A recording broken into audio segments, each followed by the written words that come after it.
नमस्कार. Funny Pravin YouTube चॅनलवरती आपलं स्वागत आहे. जशी सिडको लॉटरी निघते तशी म्हाडाची पण लॉटरी निघते. या म्हाडाच्या लॉटरीमध्ये जे 2025मध्ये जी लॉटरी निघणार आहे, ज्या लोकेशनची लॉटरी निघणार आहे, त्याची माहिती आज आपण पाहणार आहोत. चॅनलवर तुम्ही पहिल्यांदा असाल चॅनलला सबस्क्राईब करा, व्हिडिओला लाईक करा, म्हणजे येणारे जसे सिडको आणि म्हाडा लॉटरीचे जे लेटेस्ट लॉटरीच्या रिलेटेड ते तुम्हाला माहिती या चॅनलवरती मिळत जाईल. तर चला आपण आता व्हिडिओला सुरुवात करू. बघा, दिनांक 1 एप्रिल 2025 आज लोकसत्ता, लोकमत या जे न्यूजपेपर आहेत, या न्यूजपेपरला बातमी आलेली आहे की म्हाडाची जी घरे आहेत, जी 19,497 घरे बांधणार आहेत. म्हाडा म्हटलं तर म्हाडामध्ये बघा, मुंबई, पुणे, नाशिक, अमरावती, नागपूर, छत्रपती संभाजीनगर असे हे म्हाडा इथे जी घरे बांधत असते. मुंबईमध्ये आता याचे कोणते लोकेशन असणार आहेत त्याची माहिती आपण आता क्रमाक्रमाने पाहणार आहोत. तर चला आपण आता व्हिडिओला सुरुवात करू. बघा, साईडला दैनिक लोकमतमध्ये आलेली बातमी आहे की म्हाडाच्या अर्थसंकल्पात मुंबई, पुणे, नागपूर, नाशिक, अमरावती, छत्रपती संभाजीनगर येथे मंडळातर्फे 19,497 घरे बांधण्याचे उद्दिष्ट ठेवण्यात आलेले आहे. आणि या घरासाठी जे अर्थसंकल्प आहे त्याच्यामध्ये 9,202 कोटी रुपयांची जी आर्थिक तरतूद करण्यात आलेली आहे.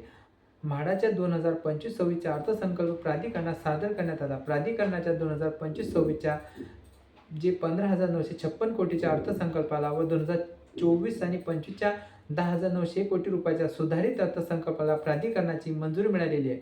मुंबई मंडळाअंतर्गत 5,199 घरे बांधली जातील. त्यासाठी जी 5,749 कोटी रुपयांची तरतूद सुद्धा करण्यात आलेली आहे.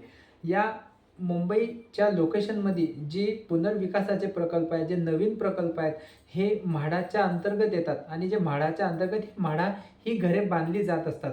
तर याच्यामध्ये कोणत्या लोकेशनला कोणती प्रक्रिया होणार आहे, म्हणजे पुनर्नियोजित प्रकल्प, नवीन प्रकल्प, हे आता आपण एका टप्प्याने पाहणार आहोत. बघा साईडला, वरळी, नायगाव, परळ, बीडीडी, चाळींच्या पुनर्विकास योजनेसाठी 88 रुपयांची तरतूद करण्यात आलेली आहे.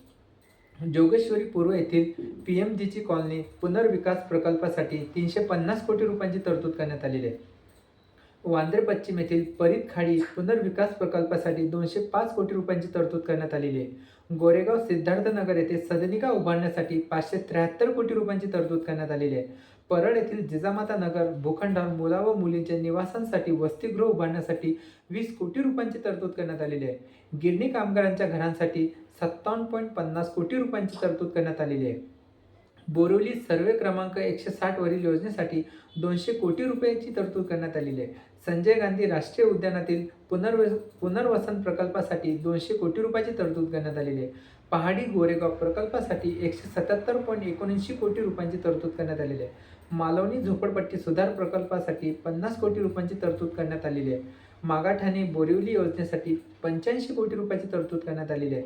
SR बोरिवली तटरक्षक दल योजनेसाठी 30 कोटी रुपयांची तरतूद करण्यात आलेली आहे. गोरेगाव सिद्धार्थनगर पत्राचाळ पुनर्विकास प्रकल्पासाठी 20 कोटी रुपयांची तरतूद करण्यात आलेली आहे. पाचपाकडी ठाणे सावरकर नगर येथे 2 मजल्यांचे हेल्थ केअर सेंटर व निवासी संकुलनासाठी 15 कोटी रुपयाची तरतूद करण्यात आलेली आहे. माजीवाडे ठाणे विवेकानंद नगर येथे 100 बेडचे वृद्धाश्रम व काम करणाऱ्या महिलांसाठी वसतिगृह उभारण्यासाठी 30 कोटी रुपयांची तरतूद करण्यात आलेली आहे. विरार बोडिन्स येथे क्लब हाऊस, जलतरण तलाव, भूखंड विकसित करण्यासाठी 33.85 कोटी रुपयांची तरतूद करण्यात आलेली आहे. वर्तक नगर ठाणे पोलीस वसाहत इमारतींच्या पुनर्विकास प्रकल्पासाठी 90 कोटी रुपयांची तरतूद करण्यात आलेली आहे. गोठेघर येथे प्रधानमंत्री आवास योजनेच्या शहरी योजनेसाठी 115 कोटी रुपयांची तरतूद करण्यात आलेली आहे. आणि चंद्रपूर येथे विशेष नियोजन प्राधिकरण योजनेसाठी 371.20 कोटी आणि टेक्सटाईल पार्क एक्सप्रेस मिल योजनेत 350 कोटी रुपयांची तरतूद करण्यात आलेली आहे. म्हणजे आपल्याला सांगायचं तात्पर्य हेच की जी आता म्हाडाची जी लॉटरी येणार आहे मुंबई मंडळाची, त्या मुंबई मंडळासाठी जी 5,199 घरे बांधली जाणार आहेत, तर येणाऱ्या 2025मध्ये हे घरांचे उद्दिष्ट राहणार आहे. म्हणजे या घरांची लॉटरी मुंबई मंडळाची असणार आहे. आणि पूर्ण महाराष्ट्रामध्ये जी घरे बांधणार आहेत पुनर्नियोजित पत्राचाळ वगैरे पूर्ण म्हणजे पूर्ण एकीकृत जर आकडा आपण जर ठरवला तर तो पूर्ण 19,497 घरे बांधणार आहेत. अशी ही दैनिक लोकमत आणि लोकसत्ता आलेली बातमी आजच्या पेपरची आहे. व्हिडिओ तुम्हाला कसा वाटला, काही अडचण असेल तर तुम्ही प्रश्न विचारा, तुम्हाला त्याचं उत्तर दिलं जाईल. व्हिडिओ वॉच केल्याबद्दल धन्यवाद.